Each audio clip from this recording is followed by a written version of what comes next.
friends, welcome to another video, and today I'm going to talk about Dolce&Gabbana Light Blue. This is a fragrance that doesn't need any presentation. It's one of the most sold fragrances from the house of Dolce&Gabbana, and this is a very beautiful fragrance for hot summer days, but also for spring, and why not fall, especially when it's warm or hot outside. This is a citrusy, woody type of fragrance. It features some very interesting notes inside, but what I like the most is the way that these notes inside have a battle with each other, if you ask me, at least on my skin. And I'm talking about, of course, grapefruit and bergamot, because this is the main duel on my skin, and it's very interesting. It's very funny also at the same time. We also get some juniper, mandarin, pepper, rosemary, musk, oak moss, and incense inside this light blue from Dolce&Gabbana. I've seen a lot of people talking about the feminine variant, which I also have here, and they are all saying that the one made for her is better than the Pour Homme version. To be honest with you, I don't really agree with this statement. Basically, you can see the difference between these two fragrances. You can see that this one is made for females and this one for males, at least on my skin, because I've used both of them, and where this one is taken over by the grapefruit and bergamot notes, in here the mandarin note is the one that takes control of the whole fragrance. So it comes out a bit juicier, a bit sweeter, a bit creamier if you want, a bit feminine on my skin, compared to this one, which is more masculine, more manlier. This is the box, the presentation for the Pour Homme version. Very beautiful, very nice. What can I say? It's a cardboard box, but we are more interested in the bottle. And I have here a 40 milliliter bottle, and as you can see, really nice design, but I'm more interested in the scent and not the packaging. So, quite interesting. This fragrance is taken over right from the beginning by the grapefruit note and the bergamot note. At least this is what happens on my skin. And it's very interesting because they have a battle with each other throughout the whole wearing, where sometimes the grapefruit will be more dominant. Afterwards comes the bergamot and takes control.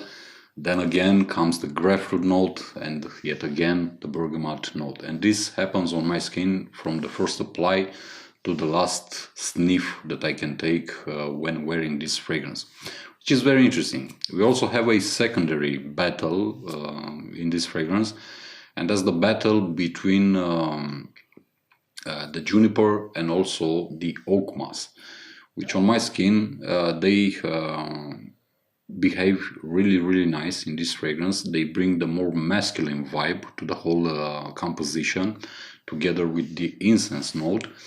And again, they are changing roles throughout the wearing. Sometimes you're gonna feel the juniper a lot more powerful.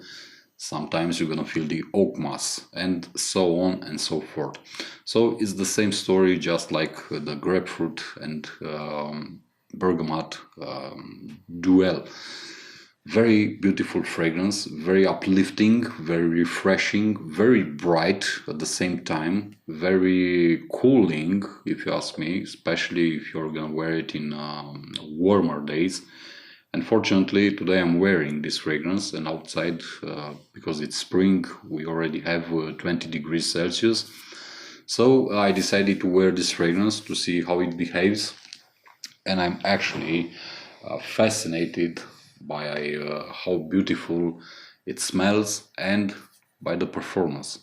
Because the performance of this fragrance, light blue, isn't light at all. It's actually performing really well on my skin. I get around 10 hours of longevity with a very good projection for the first 3 hours, followed by let's say 2 to 3 hours of moderate projection, and afterwards it becomes closer to the skin, but it still sends you some whiffs throughout the wearing. So I have no complaints about the performance, I have no complaints about the projection, and this is a compliment getter. It smells really, really nice. It's refreshing, it's clean, it's bright, just like a sunny day, a sunny spring day. It simply gives you a good vibe when you wear this fragrance. So I highly recommend you to give this one a try, to buy it actually, if you are into fresh fragrances, into woody fragrances also. I highly encourage you to buy this one, especially if you want something very versatile for the hot season, especially for the hot summer days. And this is a fragrance that could be worn by anybody, younger or more mature. You can wear it casually dressed or formally dressed. You can wear this one at the office because it's very inoffensive, it's very beautiful, and it attracts a lot of compliments. It doesn't, let's say, protrude as much as other fragrances. It's very well balanced, and I need to emphasize again the beautiful, or at least to my nose, the beautiful battle between the notes. Although this battle doesn't destroy the composition, it actually manages to empower it, to make it stronger and much more beautiful. So a really nice scent for the hot seasons, a very easy to reach scent actually. It's a dumb reach if you ask me. And I would place light blue from Dolce&Gabbana, Pour Homme, I would place it in the same category or the same league with Acqua di Gio Profumo, or Acqua di Gio, which is my favorite fresh scent, together with Chanel Platinum Egoist, for example, and also with Chanel Pour Monsieur. So I highly recommend it. It's very, very interesting, and it has some great grapefruit and bergamot notes inside. Also, if you want, you can give a try to the house of Acqua di Parma, because they use these notes very intensely in their fragrances. So what can I say? Give a try to Acqua di Parma also if you love niche fragrances. This pretty much does it for this video, guys. Thank you for watching. I'm gonna see you in the next one, and as always, my friends, be safe, be good. Peace.